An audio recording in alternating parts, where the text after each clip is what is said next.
Hey everybody, Dr. G here. I'm a clinical and forensic psychologist as well as a body language expert, and today we're going to be analyzing the behavior and body language of Donna Adelson as she's read the guilty verdict. Before we get started with this, a couple of quick things. One, I wanted to make sure you know this is not a psychological evaluation of any kind. These are just my opinions. In addition to that, I do want to remind you to like and subscribe if you want to see more content just like this. All right, let's go. Donna Adelson was found guilty on all counts related to the murder-for-hire plot that ultimately saw the death of her former son-in-law, Dan Markel. What we're going to be looking at today is her reaction to that guilty verdict, as well as her reaction to Dan Markel's parents, who provide their victim impact statements. All right, let's just jump right in. If the jury foreperson could please rise. Has the jury reached a... Now, as you can see right here, there's genuine fear on her face. As you can see the position of her eyebrows, she is legitimately scared right now. Please rise. Has the jury reached a unanimous verdict? If you please can hand the verdict form to the bailiff.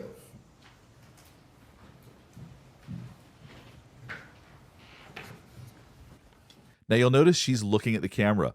I point this out because it reminds people that there is an audience, and that can affect how they behave. Sometimes they play things up, sometimes they want to hide their behaviors, but whenever they remember there's an audience, that does impact what you're going to see. It's a very, very brief look, but she is paying attention to the cameras.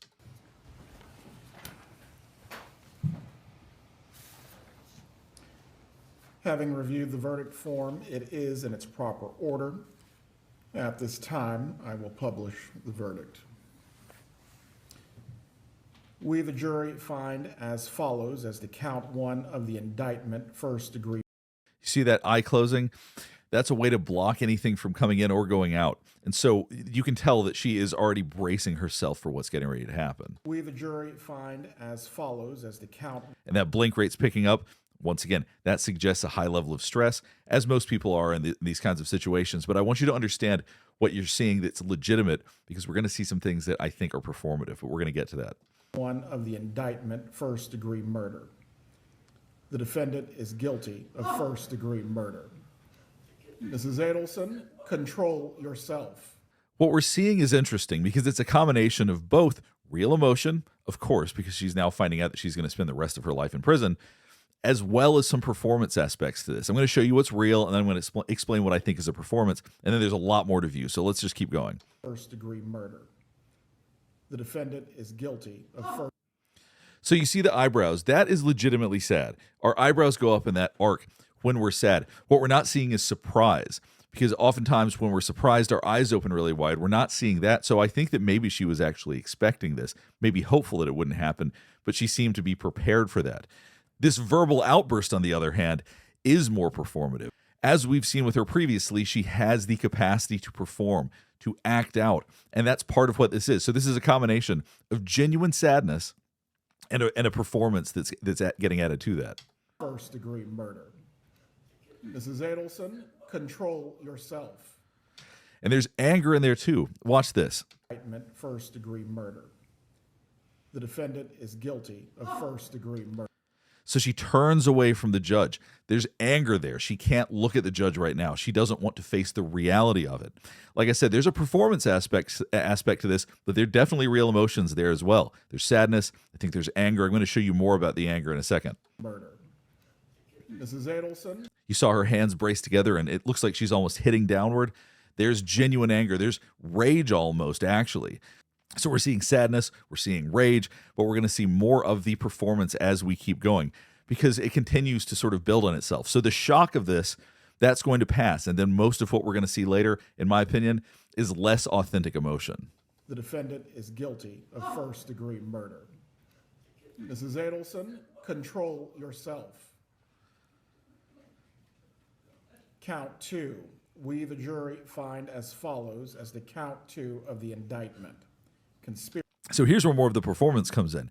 You're seeing her cry, basically, but we're seeing no tears. We've seen this from her before. And it's not that everybody has to have tons of tears coming out, but we are not going to see a single tear, at least not as far as I can count. Conspiracy to commit first-degree murder. The defendant is guilty of conspiracy to commit first-degree murder. Count three. Now, look, this is a look of anger right here. We're seeing anger in the brow. She stomped down. She's angry. So the sadness passed pretty quick. Now she's just mad about this. And so the shaking, the crying, those aspects are for everybody else to make people feel bad. Look what you've done to me. You should not have done this to me. This isn't right. So I assume this is for the jury, for those of us at home, for the judge. So there's parts of this that are a performance, but there's so much anger behind this. Of conspiracy to commit first-degree murder. Count 3. We, the jury, And there she is looking at the camera again. I talk about how it's for the people at home. Watch this right here. murder. Count 3. So there she is looking at the camera, remembering there's an audience. This is a performance. She wants people to see it. She wants people to feel bad. So keep in mind, this is not just purely a genuine reaction to what's going on in the courtroom right now. We, the jury, find as follows as the count 3 of the indictment. See, looked at the camera. Now she's really bunching her eyes together, really trying to show how hard she's crying, shaking more. Solicitation to commit first-degree murder. The defendant is guilty of solicitation to commit first-degree murder.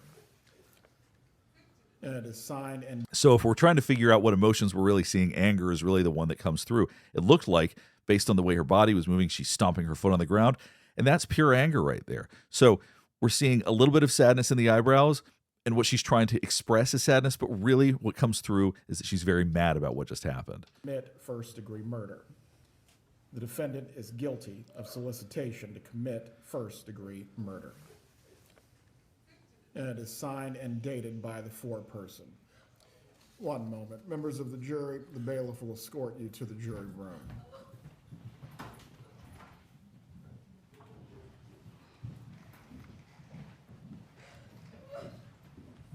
And there she is sobbing with no tears. And what's the point of sobbing with no tears? What's the point of doing it as a performance? And it's to affect how other people feel. It is a way to manipulate how other people are seeing this. So look what you've done to me. She doesn't want you to see how angry she is. She wants you to see how much you've hurt her. So that's the goal. Look how much everybody's hurt me. Look what you've done to me. That's what she wants people to feel, in my opinion.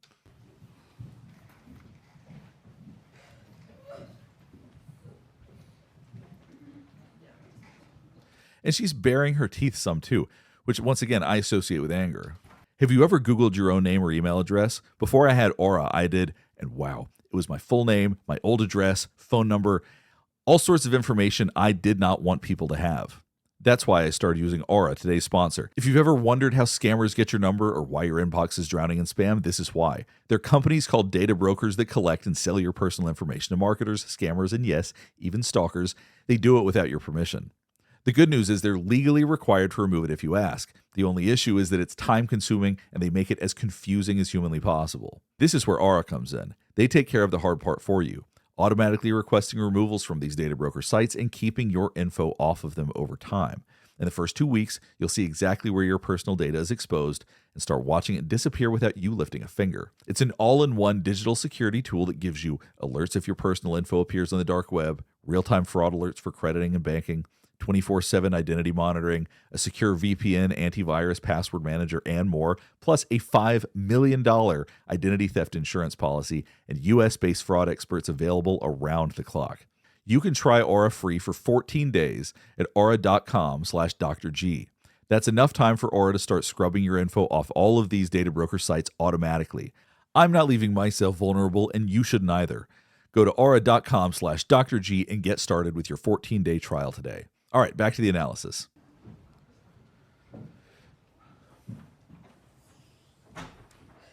Mrs. Adelson, while this was not the outcome... So this is something else she does, is that when she tries to cry and no tears happen, then she starts shaking. She starts to visibly shake. Mrs. Adelson, while this was not the outcome I'm sure that you desired, there will not be any further outbursts in front of the jury. If you cannot control yourself, I am going to have to determine if you will be removed from the remainder of this process. Do you understand what I'm saying? And there's no attempt to actually withdraw the emotion. She's not trying to withdraw the emotion because, like I said, it started off with some real emotion, with some real anger.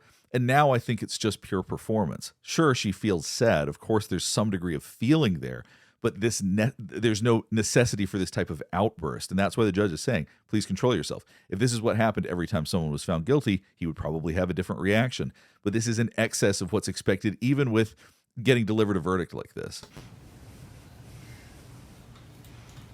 Do you understand what I'm saying to you? Do you need a moment to collect yourself? Before the jurors are brought back in, we will take a brief 2-minute break. Please give her tissues if she needs them. She doesn't need tissues because there aren't any tears.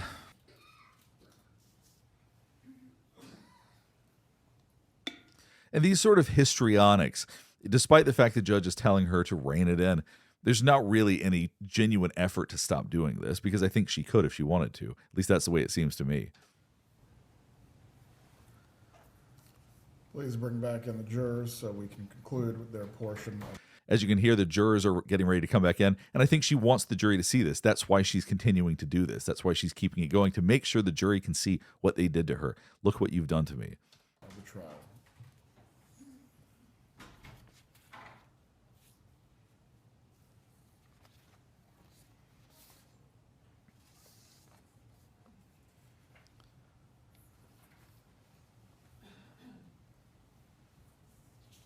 You see that tension? She's just holding a facial expression, trying to appear sad, and shaking over and over again.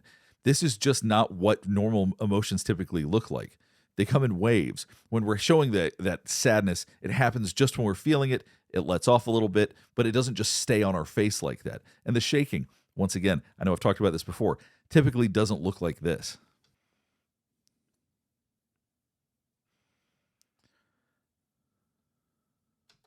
So right now she's looking over towards the jury, shaking her head, making sure that people can see how she feels.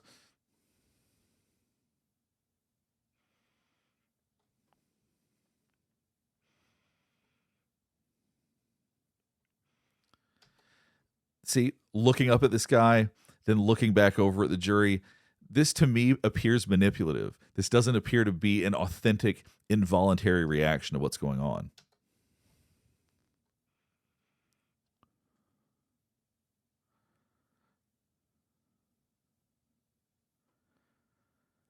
Attorneys or elsewhere. It will be up to you to decide whether to preserve your privacy as a juror. With that being said, I want to extend my thanks on behalf of the entire Second Circuit for your service in this matter. So we're seeing the attempt at looking sad. We're seeing flashes of anger in that. She's looking over at the jury. You're seeing anger flash across her face. Watch this. With that being said, I want to extend my thanks on behalf of the entire Second Circuit for your service in this matter. So it goes from what's an attempt to look sad, and there are flashes of real anger as she's looking at the jury. I think she's quite mad about how things played out. You are discharged. Have a good evening. Make sure to get some shaking in as the jury's leaving. Make sure to make people feel as bad as possible. And I think she's overplaying her hand here. I think that she believes that doing this will make people feel bad for her, but I don't think anybody bought anything that she was trying to sell during this case. And I don't think the jury is going to be affected by these type of behaviors.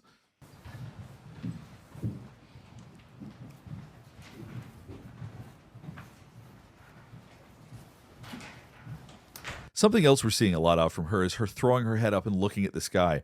And typically when we feel defensive, it's the other way. Typically we look down more. So that's what goes back to the idea that there's so much performance here. Go ahead.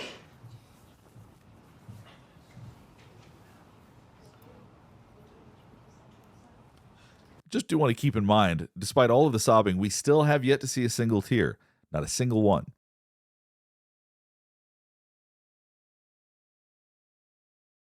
Another reason, though, that she keeps performing, I want you to think about this. This is someone who wants absolute control. So much so, she had someone murdered because she wanted control. So if you think about that level of pathological control, needing that much control, then you're going to think about somebody who's going to behave in ways that might not make sense to you because she's so desperate to gain control. She's in denial of the fact that she has lost control, and if she's going to lose control over what happens in her future, she wants to try to control everybody's emotions as much as she possibly can. So this, I think, is a side effect of someone who's so desperate to maintain control. Now we're going to watch Ruth Markel, Dan Markel's mother, providing her victim impact statement. We're going to see if Donna has any particular reaction to this. Tragically short at 41 years old. As Dan Markel's mother's talking about his life being cut tragically short, you see Donna shaking her head no, still trying to act the part that she was not involved with this, that this is all just a misjustice. So I think that's what we're going to see her reacting to. 11 years we have been forced to a life filled with unimaginable pain and heartbreak. Dan's father Phil and his sister Shelley share in this unending sorrow. Dan what? As you see Ruth Markel talking about what Donna Adelson has done, the pain, like real pain she has caused, not what we're seeing from her, but real, genuine, undescribable pain for the Markels, for their family, for everybody around them. Watch Donna Adelson's reaction right here. A devoted father share pain and heartbreak. Dan's father Phil and his sister Shelley. See, she turns her head away from Ruth Markel, looks up in the sky, tries to be dramatic, but is also trying to distance herself from this. Because that's what we do. We physically move away from people when we're trying to distance ourselves emotionally from them. So doing something like this is her way of trying to distance herself from her own actions. His energy, drive, and sociability greatly enriched the FSU College of Law. So as Ruth Markel is talking about how important Dan was to his community, how much people cared about him, you're seeing Donna Adelson shake her head. Watch this. And sociability greatly enriched the FSU College of Law. Dan's life. You see that head shake. Now, Donna Adelson could be doing this because she's trying to perform, because she wants people to know that she can't believe this is happening. But it's such an inappropriate thing to do. She is capable of reining this in more than she's doing right now. And it's really a disgrace to do this to Dan Markel's mother while she's talking. At the very least, she could try to contain some of this, and there appears to not only be no effort to that, she seems to be playing it up. Dan was present, loving, and supportive, always putting his children's well-being first. He regularly attended the boys' daycares, reading with them. His office was filled with their drawings, and his home, his living room, filled with their toys. So as Dan Markel's mother is talking about what he was like, the impact, the positive impact he had on the world, Donna Adelson continues to try to draw attention to herself. Ordinary efforts underscore the brutal truth of our family story. Danny's murder was orchestrated by his former mother-in-law, Donna Adelson, and other co-conspirators, and is a crime of cruelty. See, now you're seeing the big head shakes. Obviously, she's going to continue to deny this as though there's anything else that can be done or that will be done at this point. She has been found guilty. This is definitive. There's no changing this.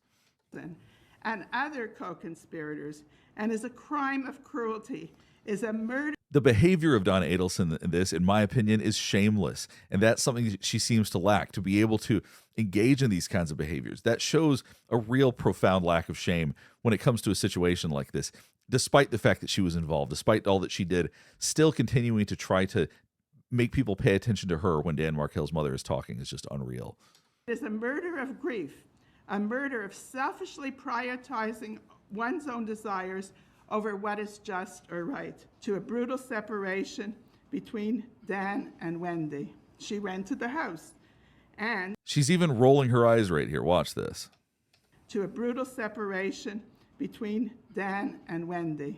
She rented the house, and Dan came home, and he found that Wendi and the boys were gone with most of their belongings. He called this devastation Pearl Harbor. Donna's eagerness. You see her, the way she's pressing her lips together? Now, there is real stress here. I talked about control earlier. She is truly out of control here and is being forced to listen to Ruth Markel talking about what she did. And that loss of control is going to be very uncomfortable. So you are seeing some real signs of stress right here. Pearl Harbor. Donna's eagerness for Wendi to... And you'll see she notices the camera again after she tucks her head down. Donna's eagerness for for Wendi to divorce Dan and to relocate to South Florida led her to increasingly devise desperate schemes. Despite these efforts, the court ruled to orchestrating Dan's murder. She plotted, planned, and paid for his murder. Donna's crimes led to further devastation. Her middle son, Charlie, was convicted and sentenced to a life in prison for his role in facilitating Danny's murder. So this was interesting. She's been reacting so strongly to so many things, but when we're talking about Charlie Adelson being in prison for the rest of his life, she's not really reacting to that. Watch this. Sentenced to a life in prison for his role in facilitating All she does is give her a little bit of side eye, but there's not really any outpouring of emotion for Charlie. Danny's murder for hire. Can you imagine a mother involving a son to complete a murder? Donna's eldest son, Rob, an honest and decent man, is estranged from the family, and her younger child, Wendi, has decided once again to relocate to another state.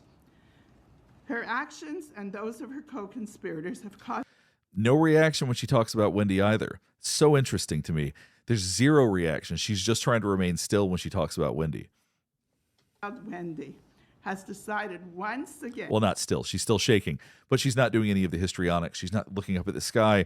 She's not saying things under her breath. You're not seeing any of that. She's just trying to remain relatively still considering her baseline right now. To relocate to another state. Her actions and those, his last name. And after the first arrests were made, Donna didn't allow the Markel family to have access for over 6 years. It was only... You'll notice Donna look around, see if anybody's paying attention, and when they're not, she reacts more strongly. Watch this. She looks over at her attorneys, I guess, to get some sort of reaction. When she sees they aren't looking at her, she starts verbalizing more. First arrests were made. Donna didn't allow the Markel family to have access for over 6 years. It was only when there was a phenomenon. Now we're going to skip ahead to Phil Markel. This is Dan Markel's father. If you please could tell us your name for the record. Good evening. My name is Phil Markel. I'm Danny's father. Judge Everett, I appreciate the opportunity to speak about the impact of Donna Adelson's act. Donna continues shaking her head. She just cannot resist doing this. She can't just sit still. And it's as though there's going to be any impact on anybody. Nobody's looking at her other than us, obviously. Nobody in the courtroom's paying attention to her. The judge wants her to stop doing the histrionics. Her attorneys aren't looking at her. So this is a performance, I presume, for us, because nobody else is looking. Actions on my families and the families of so many others. While this victim impact statement is addressed to you, Your Honor, it is also intended for the Adelson family, Harvey, Charlie, Wendi, and particularly Donna. I would like them to understand. Now, this was interesting. We've seen her shaking this whole time. It looks like as he's talking about this, as Phil Markel is bringing this up, now she's actually listening. There's something about this that's piqued her curiosity. Watch, her behavior changes very quickly. Wendi, and particularly Donna. I would like them to understand and reflect on the deep and irreparable damage they have caused. The pain. See, for a second there, when he said that this is for Donna, she stopped shaking. It threw her off her game a little bit because she got curious. Because when we get curious like that, that puts us in the intellectual part of our brain, takes us out of that emotional, performative part of our brain. So she wanted to listen for a second. Once she realized she actually didn't want to listen, she went back to acting how she had before. But that was really the only break we've had in this performance for the past 20 minutes or so. To their own immediate family and so many other families and children around. Donna's selfishness, cruelty, and complete disrespect for human life. She keeps looking to her attorneys as though they're going to be looking at her and commiserating with her, whereas her attorneys are professionals. They're just behaving as they're supposed to during this, but Donna's expecting other people to engage in these histrionics with her, and nobody else is doing it. Cruelty, and complete disrespect for human life, along with that of her co-conspirators, have left family. And see, she keeps talking. It's so disrespectful to the Markels. And once again, I'm fully aware she was part of a plot to murder their son. So I know that the genuine level of respect isn't there, but even just for the sake of optics, even for the judge, the fact that she will not stop interrupting with her speaking, she will not just behave, is just remarkable to me. Anyone to commit such a cold-blooded, unprovoked act of murder. Now, this look right here, I want to show you this.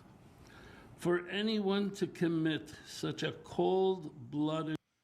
Now, that's disapproval. That look right there, there's a lip compression, but the position of it shows that she's disapproving of this statement right here. Unprovoked. And you're seeing, once again, there appears to be anger in the brow.